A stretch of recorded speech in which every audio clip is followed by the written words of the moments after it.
آج میں آپ کے سامنے غریبوں کا حج بیان کروں گا کہ ایک ہوتا ہے مالداروں کا حج، ایک ہوتا ہے غریبوں کا حج۔ مالدار کا حج کیا ہے کہ اس کے گلے میں ہاتھ ڈالا جاتا ہے۔ مالدار کا حج کیا ہے کہ وہ یہاں سے پیسے خرچ کر کے جاتا ہے، یہاں سے جاتا ہے، خانہ کعبے کے طواف کرتا ہے، 15 سے 20 لاکھ روپے خرچ کر کے آتا ہے، صفا مروہ کی سعی کرتا ہے، میدان عرفات میں جاتا ہے، وہاں شیطان کو ککریاں مارتا ہے، اللہ کے نبی کے روزے پہ حاضری دیتا ہے، جب واپسی پہ آتا ہے اس کے گلے میں ہاتھ ڈالے جاتے ہیں، اس کے استقبال کیا جاتا ہے، اس کو حاجی کا لقب نصیب ہو جاتا ہے، ہر جگہ اس کی عزت ہوتی ہے۔ یہ مالدار کا حج ہے۔ غریب کا حج کیا ہے؟ صرف فرق اتنا سا ہے کہ اس کے گلے میں ہار نہیں ڈالا جائے گا، واہ نہیں ہوگی، اس کے نام کے ساتھ حاجی کا لقب نہیں لگے گا، اس کو لوگ اس نسبت سے، اس حیثیت سے دیکھیں گے نہیں، لیکن خدا کی قسم ممبر رسول پہ بیٹھ کے کہہ رہا ہوں، اللہ کی قسم اٹھا کے کہہ رہا ہوں، اللہ اس غریب آدمی کو اگر یہ وہ اعمال کرے گا جو میرے اور آپ کے نبی نے بتائے ہیں تو اللہ رب العزت اس کو بھی وہی حج کرنے کا ثواب عطا فرمائیں گے۔ جیسے ایک مالدار یہاں سے 15 سے 20 لاکھ روپے لگا کے گیا اور وہاں جا کے اس نے خانہ کعبے کا طواف کیا، اللہ اس غریب کو خانہ کعبے کے طواف کا ثواب عطا فرمائیں گے۔ یہاں سے مالدار پیسے خرچ کر کے گیا، صفا سے مروہ، مروہ سے صفا کی سعی اس نے کی، اللہ اس کو بھی سعی کا ثواب عطا فرمائیں گے۔ اس نے میدان عرفات میں قیام کیا، اللہ میدان عرفات میں قیام کا ثواب اس کو عطا فرمائیں گے۔ مینا کے میدان کے اندر یہ گیا، اللہ اس کو مینا کے میدان میں جانے کا ثواب عطا فرمائیں گے۔ یہ اللہ کے نبی کے روزے پہ حاضر ہوا، جا کے اس نے کہا الصلاۃ والسلام علیک یا رسول اللہ، آپ پہ اللہ کے نبی درود و سلام ہوں، آپ پہ رحمتیں ہوں، اللہ کی قسم یہ گھر کے اندر بیٹھا ہوا ہے، لیکن اس نے اگر وہ اعمال کر دیے، اس نے اگر وہ افعال کر دیے جو میرے اور آپ کے پیارے نبی نے بتائے ہیں تو اللہ رب العزت اس کو بھی 100% وہی حج ادا کرنے کا ثواب عطا فرمائیں گے۔ وہ اعمال کیا ہیں؟ وہ کون سے ایسے اعمال ہیں کہ گھر کے اندر بیٹھے بٹھائے اللہ اس کو حج کا ثواب عطا فرمائیں گے، اللہ اس کو عمرے کا ثواب عطا فرمائیں گے۔ ہاں واہ نہیں ہوگی، گلے میں ہار نہیں ہوگا، استقبال نہیں ہوگا، لوگ حاجی صاحب نہیں کہیں گے، لیکن اللہ کی نظروں کے اندر یہ غریب بھی ان حاجیوں کی طرح ہوگا جو یہاں سے پیسے خرچ کر کے وہاں جاتے ہیں۔ پہلا عمل امام بہقی رحمہ اللہ کی روایت ہے، نبی علیہ السلام کے خدمت میں ایک نوجوان حاضر ہوتا ہے، یا رسول اللہ میں دین کا علم حاصل کرنا چاہتا ہوں، میں طالب علم بننا چاہتا ہوں، میں قرآن اور حدیث کا علم حاصل کرنا چاہتا ہوں، میں فقہ کا علم حاصل کرنا چاہتا ہوں، اے اللہ کے نبی مجھے بتائیے نا اس پہ اللہ رب العزت مجھے کیا عطا فرمائیں گے؟ میرے اور آپ کے نبی نے فرمایا صدقہ کرنے والے سے زیادہ اجر اللہ عطا فرمائیں گے، اللہ کے راستے میں جہاد کرنے والے سے زیادہ اللہ اجر عطا فرمائیں گے، اور جو یہاں سے پیسے خرچ کر کے جا رہے ہیں حج کے لیے، اللہ ان حج ادا کرنے والوں کے حج سے زیادہ اللہ تمہیں اجر عطا فرمائیں گے۔ یہ قرآن کا پڑھنا اور پڑھانا کتنا بڑا عمل ہے، کتنا بڑا عمل ہے قرآن کا پڑھنا پڑھانا، کتنا بڑا عمل ہے علم کا حاصل کرنا، دین کا حاصل کرنا، شریعت کا حاصل کرنا۔ اور اس کے ضمن میں ایک بات کہتا جاؤں، جو لوگ جمعے کے لیے وقتاً آتے ہیں، جلدی آتے ہیں، آپ جتنے حضرات بیٹھے ہوئے ہیں آپ وقت کے اوپر آئے، پہلی اذان دوسری اذان ختم ہوئی آپ مسجد میں تشریف لے آئے، بیان شروع ہونے سے پہلے آپ مسجد کے اندر بیٹھے ہیں، آپ اور بعد میں آنے والے برابر نہیں ہو سکتے، آپ اور بعد میں آنے والے برابر نہیں ہو سکتے۔ آپ جتنے حضرات بیٹھے ہیں اللہ کی قسم آپ خوش قسمت ہیں، اللہ نے آپ کو لایا ہے۔ کتنے ایسے ہوں گے گھر کے اندر فارغ بیٹھے ہوں گے، کتنے ایسے ہوں گے گھر کے اندر غسل کیا ہوگا، تیار ہوں گے، بیٹھے ہوئے ہوں گے، اور کیا انتظار کے اندر ہوں گے کہ جب دوسری اذان ہوگی، جب دوسری اذان ہو جائے گی، جب خطبے کا ٹائم ہو جائے گا ہم اس وقت گھر سے نکلیں گے۔ کتنے بدبخت ایسے ہوں گے جو گھر کے اندر بیٹھے ہوں گے، کوئی کھانے کے انتظار میں بیٹھا ہوا ہے، کوئی کہہ رہا ہوگا شربت بنا کے لے کے آؤ، کوئی ویسے فارغ بیٹھا ہوا ہوگا۔ آپ خوش قسمت ہیں، اللہ نے گھر سے اٹھایا، آپ کے فرشتوں کے ماحول میں آپ کو بٹھایا، آپ کے مسجد کے اندر آپ کو بٹھایا۔ آپ کس نیت سے آئے ہیں کہ کوئی دین کی بات ہمارے کانوں میں پڑ جائے، ہم اس پہ عمل کرنے والے بن جائیں۔ آپ بھی علم حاصل کرنے کے لیے سے آئے ہوئے ہیں، اللہ آپ کو بھی حج کرنے والوں کی طرح اجر اور ثواب عطا فرمائیں۔ تو پہلا کیا؟ دین کا علم حاصل کرنے والا، اللہ اس کو حاجی کے حج کرنے سے زیادہ، مجاہد کے جہاد کرنے سے زیادہ، اور صدقہ خیرات کرنے والے کے صدقے اور خیرات سے زیادہ اللہ اس کو اجر عطا فرمائیں گے۔ اور دوسری حدیث میں اللہ کے نبی نے فرمایا جو فجر کی نماز کے بعد اپنی جگہ پہ وہاں بیٹھا رہے، اس کے بعد اس نے اشراق کی 2 رکعت نماز اشراق پڑھی، اس کے بعد صلاۃ چاش پڑھی، چاش کی 2 رکعتیں پڑھی، اللہ رب العزت اس کو 2 حج اور 2 عمروں کا ثواب عطا فرمائیں گے۔ اللہ 2 حج اور 2 عمروں کا ثواب اللہ اس کو عطا فرمائیں گے۔ تو میرے عزیز بھائی اور دوستوں، ہم اس کو کچھ نہیں کہتے۔ اشراق پڑھ کے گھر جانے والے کے گلے میں ہار کوئی نہیں ڈالتا، اس کو کوئی حاجی نہیں کہتا۔ ہمارے استاد جی مذاق میں کہا کرتے تھے، ہمارے استاد جی مذاق کے اندر کہتے تھے، گپ شپ کے موڈ میں ہوتے تو فرمایا کرتے تھے کہ لوگ مجھے کہتے ہیں کہ آپ نے حج اور عمرہ کیا ہے، تو انہوں نے اس وقت حج اور عمرہ نہیں کیا ہوا تھا، تو کہتے تھے میں یہ کہتا کہ ہاں میں حاجی بھی ہوں لیکن اشراقی حاجی ہوں، اشراق کی نماز پڑھتا ہوں، اللہ مجھے حج کا ثواب عطا فرماتے ہیں، میں اشراق کی نماز پڑھتا ہوں، اللہ مجھے عمرے کا ثواب عطا فرماتے ہیں۔ میں لوگوں کو کہتا ہوں ہاں میں حاجی ہوں، لیکن وہ والا حاجی نہیں جو آپ کہہ رہے ہیں، میں اشراق کی حاجی ہوں کہ اشراق کی نماز کا اہتمام کرتا ہوں۔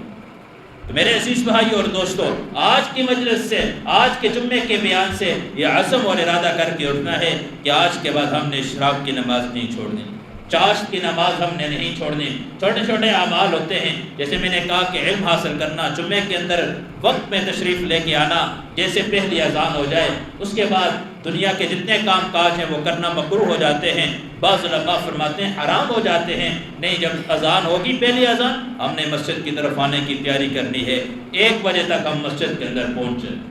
1 بجے تک آ جائیں، اور اس نیت سے آئیں گے وہاں قرآن اور حدیث بیان ہوگا، اللہ کے رسول کی بات ہوگی، دین کی بات ہوگی، شریعت کی بات ہوگی، اللہ رب العزت ہم اس کو سیکھیں گے، اس پہ عمل کریں گے، اللہ رب العزت علم حاصل کرنے کا ثواب عطا فرمائیں گے، اللہ علم حاصل کرنے کا ثواب عطا فرمائیں گے۔ اور تیسرا اللہ کے نبی نے فرمایا، تیسری روایت کیا ہے؟ فرمایا جو 2 روٹھے ہوئوں کے درمیان صلح کر دے، اللہ رب العزت اس کو بھی حج اور عمرے کا 2 حج اور 2 عمروں کا ثواب عطا فرمائیں گے۔ 2 آدمی ناراض ہو، لیکن آج کے دور کے اندر کیا کرتے ہیں، اگر پتہ چل جائے نا فلاں کی فلاں سے نہیں بنتی، تو جا کے اوپر سے تیلی لگاتے ہیں، اس کو اس کے خلاف بھڑکاتے ہیں، اس کو اس کے خلاف بھڑکاتے ہیں، اس کے کان میں اس کے خلاف باتیں بناتے ہیں، حالانکہ یہ وہ موقع ہے میرے اور آپ کے نبی نے فرمایا، اور علماء فرماتے ہیں، فقہاء فرماتے ہیں، ایسے موقع پہ جھوٹ بولنا بھی جائز ہے۔ حالانکہ جھوٹ بولنا وہ گناہ ہے، ہمارے نبی صلی اللہ علیہ وسلم نے فرمایا میرا امتی ہر گناہ کر سکتا ہے، زانی ہو سکتا ہے، چور ہو سکتا ہے، ڈاکہ مار سکتا ہے، لیکن میرا امتی جھوٹ نہیں بول سکتا، میرا امتی جھوٹ نہیں بول سکتا۔ لیکن اس موقع پہ فرمایا کہ 2 مسلمانوں کے درمیان صلح کرانے کے لیے، آپ کو پتہ ہے کہ آپس میں نہیں بنتی، آپ ایک کے پاس چلے گئے، جا کے اس کو بتائے یار وہ تو تیرے بارے میں اتنی اچھی باتیں کر رہا تھا، حالانکہ اس نے تو اس کو گالیاں دی تھی، یہ کہتے نہیں یار اس نے اتنی باتیں کی، یار مجھ سے غلطی ہوگی، لیکن میں شرمندہ ہوں، مجھے سمجھ نہیں آ رہی کہ میں کیسے اس کے پاس جاؤں، میں کیسے اس کے پاس جاؤں، مجھے اب سمجھ نہیں آ رہی۔ اب اس نے جا کے جھوٹ بولا، اب ادھر اس کے پاس چلا گیا، یار وہ تو بہت پیاری باتیں کر رہا تھا، اس نے کہا ہے بیٹھ کے اس کے پاس چلا گیا، کہا یار وہ تو کہہ رہا تھا کہ مجھ سے غلطی ہوئی ہے، میں اب شرمندہ ہوں، اس سے نگاہ نہیں ملا سکتا، تو اب میں کیسے اس کے پاس جاؤں۔ اب جیسے اس نے یہ جھوٹ بولا، اللہ رب العزت اس جھوٹ کے اوپر بھی اس کو اجر عطا فرمائیں گے، اس جھوٹ بولنے کے اوپر بھی اللہ اس کو اجر عطا فرمائیں گے۔ تو میرے عزیز بھائی اور دوستوں، چاہے جائے کہ ایک دوسرے کی غیبت کرنا، ایک دوسرے کے خلاف دوسروں کو بھڑکانا کہ اس نے یہ کہا، اس نے وہ کہا، اس نے یہ کہا، تو یہ انسان جو دوسروں کے خلاف بھڑکاتا ہے، یہ انسان اللہ کی نگاہوں کے اندر گر جاتا ہے، یہ انسان اللہ کی نظروں کے اندر گر جاتا ہے۔ اور جو 2 کو ملاتا ہے، ماشاءاللہ میں نے دیکھا ہے اکثر ایسے ہوتے ہیں آتے ہیں کہ مول صاحب فلاں کی نہیں بنتی، آئے جاتے ہیں ان کے پاس صلح کروانے کے لیے، آئے اس کے پاس، یہ لوگ بڑے عظیم لوگ ہوتے ہیں، یہ بڑے عظیم لوگ ہوتے ہیں، ان کی قدر کیا کریں، ان کی قدر کیا کریں۔ یہ ممبر صاحب بیٹھے ہیں، کئی بار میرے پاس بھی آئے کہ فلاں کی نہیں ہے، ان کی آپس سے بات کر لیں، ان کی آپس سے بات کر لیں، تو بعض لوگوں کے اندر یہ صلاحیت ہوتی ہے، بعض لوگوں کو اللہ نے یہ خاصیت دی ہوتی ہے۔ تو ایسے لوگوں کے بارے میں کیا فرمایا میرے اور آپ کے نبی نے کہ اللہ رب العزت 2 حج اور 2 عمرہ کرنے کا ثواب عطا فرمائیں گے۔ اور اس کے بعد ایک اور آپ کے سامنے بات بیان کروں کہ فرمایا کہ جو عالم دین کی خدمت کرے گا کہ یہ دین کا کام کر رہا ہے، یہ مسجد میں بچوں کو قرآن پڑھا رہا ہے، یہ مسجد کے امام صاحب ہیں، مسجد کے قاری صاحب ہیں، یہ عالم دین ہے، اس کے ساتھ عالم کا لقب لگا ہوا ہے، اس نے 9 سال مدرسوں کے اندر چٹائیوں پہ بیٹھ کے علم حاصل کیا ہے۔ ہاں اس کے اعمال جیسے بھی ہیں، اس کے افعال جیسے بھی ہیں، میں اور آپ جج نہیں۔ جیسے میں نے پچھلے جمعے پہ کہا تھا کہ میں نے کہا کہ 10 گناہ ایسے ہیں کہ اللہ مرنے سے پہلے ایمان کی نعمت چھین لیتے ہیں، ان میں سے میں نے 5ویں نمبر کا جو گناہ بیان کیا تھا وہ یہ کیا تھا کہ جو علماء کے خلاف بکواس نکالتا ہے، جو علماء کی بے حرمتی کرتا ہے، علماء کے خلاف زبان درازی کرتا ہے، علماء کے خلاف زبان سے اس قسم کے جملے بیہودہ جملے نکالتا ہے، اللہ مرنے سے پہلے اس سے ایمان کی نعمت چھین لیتے ہیں۔ ہے کہ جو عالم کی خدمت کرے گا، اس کی ضروریات کا خیال کرے گا، چاہے دینی ہے یا دنیاوی ہے، تو اللہ رب العزت 70 حج کرنے کا ثواب اللہ اس کو عطا فرمائیں گے۔ آج کے دور میں علماء کی خدمت تو دور کی بات، علماء کو نشانہ بنایا جا رہا ہے۔ آج کے دور کے اندر علماء کو نشانہ بنایا جا رہا ہے، بات بات میں علماء کے خلاف زبان درازی کی جاتی ہے، بات بات پہ علماء پہ انگلی اٹھائی جاتی ہے۔ جہاں موقع ملتے ہیں کتنے بڑے بڑے پائے کے علماء اور کتنے بڑے بڑے شیخ الحدیث آج دنیا سے جا رہے ہیں، میری اور آپ کی غفلت کی وجہ سے جا رہے ہیں۔ آپ نے دیکھا 2 دن پہلے جو جنازہ اٹھا، تاریخ کا بہت بڑا وہ جنازہ تھا۔ امام احمد بن حنبل رحمہ اللہ نے فرمایا تھا ہمارے حق ہونے کی گواہی ہمارے جنازے دیں گے۔ جب بادشاہ سے مقابلہ ہو گیا تھا، جب بادشاہ سے کسی مسئلے میں اختلاف ہو گیا تھا، بادشاہ ڈنڈے کے زور پہ لوگوں کو جمع کرتا ہے، بادشاہ پیسے کے زور پہ لوگوں کو جمع کرتا ہے، پیسہ دکھاتا ہے، لالچ دیتا ہے، نوکریاں دے کے لوگوں کو جمع کرتا ہے۔ امام احمد بن حنبل نے فرمایا جب ہمارا جنازہ اٹھے گا تو ہمارے جنازے گواہی دے کے کہ حق ہونے کی، کہ حق پہ کون تھا۔ تو امام احمد بن حنبل رحمہ اللہ کا جس وقت جنازہ اٹھا تھا، مورخین لکھتے ہیں، سیرت کی کتابوں کے اندر لکھا ہے، اہل سیر لکھتے ہیں کہ امام احمد بن حنبل رحمہ اللہ کے جنازے میں 25 لاکھ سے زائد کا مجمع تھا۔ 25 لاکھ سے زائد امام احمد بن حنبل کے جنازے، اس وقت کوئی جہاز نہیں تھی، ریل گاڑیاں نہیں تھے، اس وقت گاڑیوں کا انتظام نہیں تھا۔ آج کے جیسے آج کے دور میں سہولیات ہیں، یہ سہولیات اس دور کے اندر نہیں تھی۔ اس وقت لوگ پیدل آیا کرتے تھے، اس وقت جانوروں پہ، خچروں پہ سفر ہوا کرتے تھے۔ اس دور کے اندر 20 سے 25 لاکھ لوگ جنازے میں جمع ہوئے تو ان کے حق ہونے کی گواہی دی۔ آج بھی شیخ صاحب کے جنازے میں آپ نے دیکھا سوشل میڈیا پہ کتنے لوگوں نے شرکت کی، یہ ان کے حق ہونے کی گواہی تھی۔ آج لاکھوں نہیں، ہزاروں نہیں، لاکھوں لوگ ان کے لیے ہاتھ اٹھا کے دعا کر رہے ہیں۔ ہزاروں کی تعداد میں ان سے پڑھنے والے طلباء ہیں، ہزاروں کی تعداد کے اندر۔ آج آپ نے دیکھو کہ کیسی ویڈیو آتی ہے کہ آپ ایسے رو رہے ہیں، علماء ایسے، عوام الناس ایسے رو رہی ہے جیسے ان کے گھر کا فرد دنیا سے چلا گیا۔ کیا خیال ہے؟ وہ پیسے دیتے تھے، لوگوں کو عہدے دیتے تھے، صرف دین پڑھاتے تھے، دین سکھاتے تھے، لوگوں کے دلوں کے اندر دین کی وجہ سے محبت تھی کہ دنیا سے اٹھے ہیں تو ہزاروں لوگوں کی آنکھوں کے اندر آنسو اور ان کی چیخ و پکار آج سنائی دے رہی ہے۔ ہزاروں کیا، سینکڑوں مدرسوں کے اندر، ہزاروں مدرسوں کے اندر ان کے لیے قرآن کے ختم ہو رہے ہیں، ان کے لیے دعائیں کروائی جا رہی ہیں۔ لاکھوں کا مجمع ان کے جنازے میں شرکت ہوا۔ کیا خیال ہے جس کے جنازے میں لاکھوں کا مجمع ہو، جب اس آدمی کا مقام اللہ کے ہاں کتنا بڑا ہوگا، اس کا اللہ کے ہاں۔ میں کہتا ہوں جو لوگ ایسے لوگوں کے جنازوں میں شریک ہوتے ہیں، اللہ رب العزت اس مجمع کے اندر آنے والے سب کی بخشش فرما دیتے ہیں۔ آتے ہیں نا کہ جنازے میں شریک ہونے والے 2 قسم ہوتے ہیں۔ بعض اوقات جنازہ میت اتنا اللہ کے ہاں بزرگ ہوتا ہے، اس کا اللہ کے ہاں اتنا بڑا مقام اور مرتبہ ہوتا ہے کہ آنے والے جتنے بھی ہوتے ہیں اللہ سب کی بخشش فرما دیتے ہیں۔ اور بعض اوقات میت تو اتنا پاک صاف نہیں ہوتا، گناہگار ہوتا ہے، لیکن مجمع میں آنے والے کچھ اس قسم کے نیک لوگ ہوتے ہیں، اللہ ان کی برکت سے اس میت کی بخشش فرما دیتے ہیں۔ تو کیا خیال ہے، اتنی بڑی شخصیت دنیا سے گئی ہے اور اپنی موت نہیں مرا، اس ظالم نے، اس قاتل نے مارا، اس کو اتنا بھی احساس نہ ہوا کہ کتنی بڑی شخصیت میں گولی چلا رہا ہوں، جو اتنی اونچی سطح پہ دین کا کام رہا کر رہا ہے،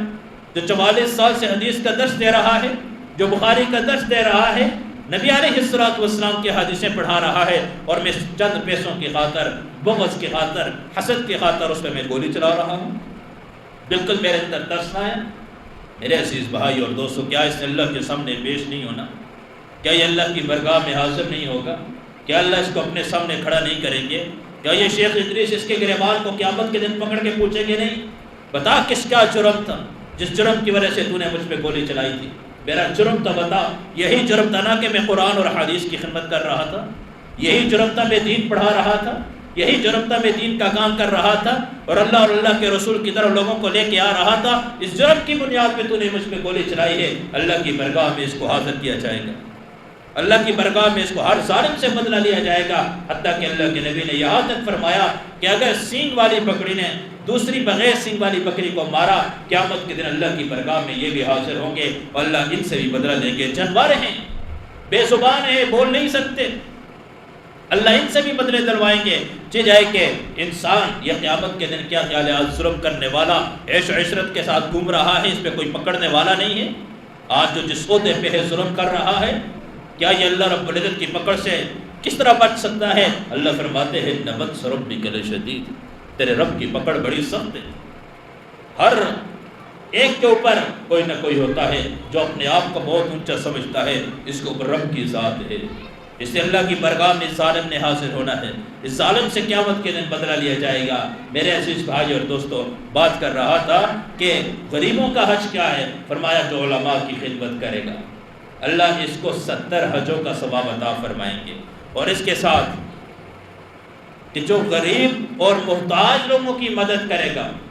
غریب اور محتاج لوگوں کی مدد کرے گا، اللہ اس کو بھی حج کرنے کا ثواب عطا فرمائیں گے۔ اپنے محلے میں دیکھیں، پڑوس میں دیکھیں، کتنے ایسے غریب ہوں گے، یتیم بچے ہوں گے، بیوہ عورتیں ہوں گی، ان کی مدد کیا کریں۔ اللہ نے آپ کو جتنی توفیق بھی دی ہے، 5 روپے کی 10 روپے کی بچے کے ہاتھ میں دے دیں۔ اگر کوئی غریب بچہ ہے، یتیم بچہ ہے، آپ دیکھ رہے ہیں اس کے والد کا کام نہیں ہے، آپ وہ بھی چاہتا ہوگا، وہ بچہ بھی اٹھتا ہوگا، سب اٹھ کے اپنے والد سے پیسے مانگتا ہوگا، باپ کی آنکھوں میں آنسو آتے ہوں گے، کاش میرے پاس 10 روپے ہوتے، آج میں اپنے بچے کو خالد نہ واپس کرتا۔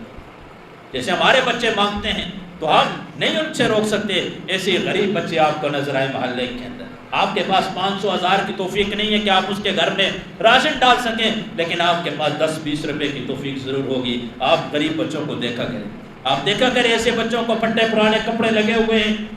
غریب بچے ہیں، والد ان کو روزانہ 10-20 نہیں دے سکتا، اللہ نے مجھے اگر 10-20 کی توفیق دی ہے تو اس بچے کو دے دیں، بچے کو دے دیا کریں۔ آپ غریب نہیں ہوں گے، لیکن اس بچے کے دل سے نکلنے والی دعا اللہ کے عرش کو ہلا دے گی، اللہ رب العزت آپ کی دنیا آخرت کی کامیابی کے فیصلے کر دیں گے۔ تو فرمایا جو کسی کی مدد کرے گا، کسی غریب اور یتیم کی مدد کرے گا، کسی بیوہ عورت کی مدد کرے گا، اللہ اس کو حج کرنے کا ثواب عطا فرمائیں گے۔ ابن جوزی رحمہ اللہ نے اپنی کتاب کے اندر واقعہ نقل کیا ہے، عبداللہ بن مبارک رحمہ اللہ کا واقعہ، بڑی عجیب بات نقل کرتے ہیں، بڑا درد بھرا واقعہ ہے کہ عبداللہ بن مبارک رحمہ اللہ حج کا سفر ہو رہا ہے، دوستوں کے ساتھ ملے، حج کا پلان بنا کہ حج پہ جانا ہے، کوفہ کے بازار میں جاتے ہیں، جا کے خریداری کرتے ہیں کہ اپنے لیے احرام خرید لیں، اپنے لیے وہاں ضرورت کی ساری چیزیں خرید لیں۔ عبداللہ بن مبارک کہتے ہیں کہ وہاں کے دن کو ساری خریداری کی، عصر کا وقت تھا، وہاں ندی کے کنارے بیٹھا، اسی دوران کیا دیکھتا ہوں، ایک گائے مری ہوئی ہے، مردار گائے ہے، ایک عورت آتی ہے، برقعے کے اندر ہے، چھری نکالتی ہے، اس مردار گائے سے گوشت کو کاٹتی ہے، شاپر میں لے کے بھاگتی ہے۔ میں حیران ہو گیا، میں نے کہا یہ عورت کہیں جا کے ہوٹل پہ بیچے گی، مردار گوشت لے کے جا کے مسلمانوں کو نقصان ہوگا، کہیں جا کے مسلمانوں کو حرام گوشت کھلایا جائے گا، حرام گوشت مسلمانوں کو کھلایا جائے گا۔ اب عبداللہ بن مبارک کے دیکھ کے اس عورت کا پیچھا گیا، کرتے کرتے جس وقت آگے جا کے کوفہ کی گلیوں سے گزرتے گزرتے کیا منظر دیکھتا ہوں، کہا کہ ایک کچا سا گھر ہے، اس کا دروازہ ہے، کچا سا دروازہ لگا ہوا ہے، اس عورت نے جا کے دونوں ہاتھوں سے جا کے جیسے دھکا دیا اور دروازے کے کواڑ کھلے، اندر سے جوان 3-4 بچیاں اس ماں کی اس عورت کے قدموں میں گر گئی، اماں جان اگر آج بھی کچھ نہیں لایا تو بھوک سے مر جائیں گی، آج 5واں دن ہے، حلق سے ایک لقمہ بھی نہیں نکلا، حلق سے ایک لقمہ بھی نہیں نکلا۔ عبداللہ بن مبارک کہتے ہیں میں دیوار کے پیچھے چھپ کے کھڑا تھا، میں سارا ماجرا سن رہا تھا، باتیں ماں اور بیٹے کی گفتگو سن رہا تھا۔ ماں کہنے لگی بیٹی اور سید ہے۔ عبداللہ بن مبارک کہتے ہیں جب سید کا لفظ لیا نا تو کہا کہ میرے قدموں سے زمین نکلی، میں کہتا تھا ڈوب کے مر جاؤں، آج ڈوب جاتا، آج زمین پھٹتی اور میں بیچ میں نکل جاتا، آج زمین مجھے اپنے اندر نگل لیتی کہ اللہ کے نبی کے خاندان سے ہے بیٹا، ہمیں کوئی صدقہ اور خیرات تو دیتا نہیں ہے، ظاہر ہے لوگ جو تقسیم کرتے ہیں وہ بھی زکوٰۃ دیتے ہیں، صدقے کے لیے اچھے دیتے ہیں، سید کا مقام اور مرتبہ اتنا اونچا ہے کہ یہ صدقہ اور زکوٰۃ جتنے بھی یہ مال کی میل ہوتی ہے، کہا کہ ان کی شان نہیں ہے، ان کو دینا ہے تو ہدیہ دینا ہے، ان کو دینا ہے تو تحفہ دینا ہے۔ عبداللہ بن مبارک کہتے ہیں اس ماں کی یہ گفتگو سن رہا ہوں، یہ بیٹا ہم تو سید ہیں، ہم سید ہیں، ہم نبی علیہ السلام کے خاندان سے ہیں، ہم اللہ کے نبی کے خاندان سے ہیں، لوگ ہمیں صدقہ اور زکوٰۃ اور خیرات تو دیتے نہیں، ہدیہ بھی کوئی دیتا نہیں، بیٹا 5 دن ہو گئے ہیں کچھ کھانے کو ملا نہیں ہے، بیٹا حرام لے کر آئی ہوں، مردار گائے پڑی تھی اس کے گوشت کو کاٹ کے لائی ہوں، اگر یہ بھی نہ لاتی، اللہ کے نبی کا فرمان ہے اگر حالت ایسی ہو جائے کہ موت کے قریب ہو جائے اس موقع پہ حرام کھانے کی اجازت ہے، اگر یہ بھی نہ لاتی تو مجھے امید تھی کہ کہیں ایسا نہ ہو کہ ہماری جان خطرے میں نہ پڑ جائے۔ عبداللہ بن مبارک کہتے ہیں کہا کہ 300 دینار میرے پاس تھے جو میں نے حج کے سفر کے لیے رکھے ہوئے تھے کہ یہ جاؤں گا حج پہ خرچ کروں گا۔ کہا کہ میں جیسے آگے بھاگا اور جا کے میں نے دروازے کو دھکا دیا، میں نے اس عورت کی جھولی میں 300 دینار ڈالے، میں نے کہا اللہ کی قسم یہ زکوٰۃ بھی نہیں، یہ صدقہ بھی نہیں، یہ خیرات بھی نہیں، میں تحفہ دے کے جا رہا ہوں، میں ہدیہ دے کے جا رہا ہوں، اس کو قبول کر دیں، اس کو قبول کر دیں۔ عبداللہ بن مبارک کہتے ہیں میں وہاں سے واپس آیا، میرے دوست جاری کر رہے ہیں خرید کے سامان جتنا بھی ہے حج کا وہ سارا خریدا جا رہا ہے۔ عبداللہ بن مبارک کہتے ہیں کہ میں جیسے قریب آیا میں نے میرے دوستوں کے پاس آیا، دوست نے کہا جائے، میں نے کہا میں نہیں جا رہا۔ کہا کیا کہتے ہو؟ صبح سے لے کے رات تک تیاری کی، سفر کی جتنی ضروریات کی چیزیں تھی، احرام خرید لیا، سب کچھ خرید لیا، اور آپ کہتے ہیں میں نہیں جا رہا؟ کہا نہیں میں نہیں جا سکتا۔ ان کو بتایا نہیں ماجرا کیا ہے، میں نے جو خرچ کیے تھے، جو پیسے تھے وہ سارے کے سارے میں نے خرچ کر دیے ہیں، تو انہیں تو نہیں بتایا کہ میں نے اللہ کے نام پہ ایک بیوہ عورت کی جس کے شوہر کا انتقال ہو چکا تھا، اس کی یتیم بچیاں تھیں اور وہ کس حال کے اندر تھی، اگر میں اس حال میں اللہ کے راستے میں حج کے لیے جا رہا ہوں ان بیچاریوں کا کیا بنے گا؟ وہ سارے کے سارے دینار جتنے بھی تھے وہ سارے اس کو دے دیے، کہا میں نہیں جا رہا۔ عبداللہ بن مبارک کہتے ہیں میرے دوست ناراض ہو کے چلے گئے، میں گھر آیا، وہ اس وقت پیدل حج ہوا کرتے تھے، جہاز وغیرہ تو تھے نہیں، کہتے ہیں کہ دن اور رات یہی دماغ میں گھومتا، کبھی جائیں کبھی بائیں، مشرق سے مغرب، ہر وقت چکر ہی لگاتا رہتا، کہتا کہ ابھی میرے دوست طواف کر رہے ہوں گے، ابھی صفا مروہ کی سعی ہو رہی ہوگی، آج میدان عرفات میں قیام کا دن ہے، ابھی مینا کا سفر ہو رہا ہوگا۔ کہا یہ 6 مہینے کا میرے دل کے اندر ذہن کے اندر یہی خیال میرے دوست آج سفر کے فلاں جگہ پہنچے ہوں گے، ایسا کر رہے ہوں گے، ایسا کر رہے ہوں گے۔ کہ 6 مہینے کے بعد جب یہ میرے دوستوں کا قافلہ واپس آئے، کہا میں ایک کے پاس جاتا ہوں، میں اس کو مبارکباد دیتا ہوں کہ مبارک کو حج کر کے آئے۔ کہا اس کے ماتھے پہ 12 بجے ہیں، ناراض ہے۔ میں نے کہا بھائی کیا ہوا؟ کہا کہ میں جاتا نہیں، یاد نہیں ہے میدان عرفات میں تجھے میں نے کتنی آوازیں دی، تو پیچھے مڑ کے دیکھ نہیں رہا تھا؟ کہا دوسرے کے پاس جاتا ہوں، اس کو مبارک دیتا ہوں، اس نے بھی ناراضگی کا اظہار کیا۔ کہا کہ یاد نہیں مینا کے اندر میں نے تجھے کتنی آوازیں دی؟ کہا کہ ہمارے اس وقت کے جو وقت کے ولی اللہ تھے، بہت بڑے اللہ کے ولی تھے، کہا میں ان کے پاس گئے، وہ بھی اس قافلے کی رہنمائی کر رہے تھے، ابتدا میں تھے، میں نے ان کے پاس گیا، میں نے کہا حضرت آپ کو مبارک ہو۔ انہوں نے کہا عبداللہ بن مبارک بڑی مشقت میں ڈالا ہے، عبداللہ بن مبارک بڑی مشقت میں ڈالا۔ میں نے کہا کیا ہو گیا؟ کہا یہ لے اپنی درموں کی، دیناروں کی تھیلی، اللہ کے نبی کے روزے کے سامنے تو نے میرے ہاتھ میں یہ پکڑوائی تھی، یہ لے اور چلا جا۔ عبداللہ بن مبارک کہتے ہیں میری آنکھوں سے آنسو آئے، میں اسی وقت سجدے میں گر گیا، ربا کیا معاملہ ہے؟ میں کہاں، میں کس موقع پہ وہاں پہ گیا؟ میں کب اس جگہ پر گیا ہوں؟ میں نے نہ طواف کیا، نہ میدان عرفات میں گیا، نہ میں نے مینا کا سفر کیا، نہ صفا مروہ کی سعی کی، نہ اللہ کے نبی کے روزے پہ حاضری دی، یہ کہاں سے دینار آ چکے ہیں؟ یہ سب کیا کہہ رہے ہیں؟ کہتے ہیں کہ اس کے بعد رات کو اسی سجدے میں گرا اور وہاں میری آنکھ لگ گئی، خواب میں اللہ کے نبی کی زیارت ہوئی۔ اللہ کے نبی نے فرمایا عبداللہ بن مبارک اور کتنی گواہیاں چاہتا ہے کہ اللہ نے تیرے حج کو قبول کر دیا۔ اور پھر صرف اتنا ہی نہیں، پھر کہا عبداللہ بن مبارک تو نے 300 دینار خرچ کیے ہیں، اللہ رب العزت نے 600 واپس کر دیے ہیں۔ اور پھر اگلی بات کی، کہا کہ اللہ نے تیرے نام پہ ایک فرشتے کو پیدا کیا ہے جس کا نام ہی عبداللہ بن مبارک رکھا ہے، جو قیامت کی صبح تک تیری طرف سے حج کرے گا اور تیرے نام اعمال کے اندر حج کا ثواب لکھا جائے گا۔ یہ وہ شخص تھے 60 حج زندگی کے اندر پھر انہوں نے کیے تھے، 60 سال زندہ رہے اور 60 سال اللہ کے راستے میں وہ حج کا سفر کرتے رہے۔ میرے عزیز بھائی اور دوستوں، یہ لوگ تھے۔ تو خیر میں بات کر رہا تھا ایک مالداروں کا حج، ایک غریبوں کا حج۔ مالداروں کا حج کیا؟ ان کے گلوں میں ہار ڈالے جائیں گے، مرحبا مرحبا کے نعرے ہوں گے، ان کو مبارکباد دی جائے گی، ان کے گلوں میں ہار ڈالے جائیں گے، حاجی صاحب کہا جائے گا، لقب دیے جائیں گے۔ لیکن جو یہ اعمال کرے گا جو آپ کے سامنے بیان کیے ہیں، اللہ رب العزت اس کو بھی 100% حج کا ثواب عطا فرمائیں گے۔ اللہ مجھے اور آپ کو عمل کرنے کی توفیق عطا فرمائے۔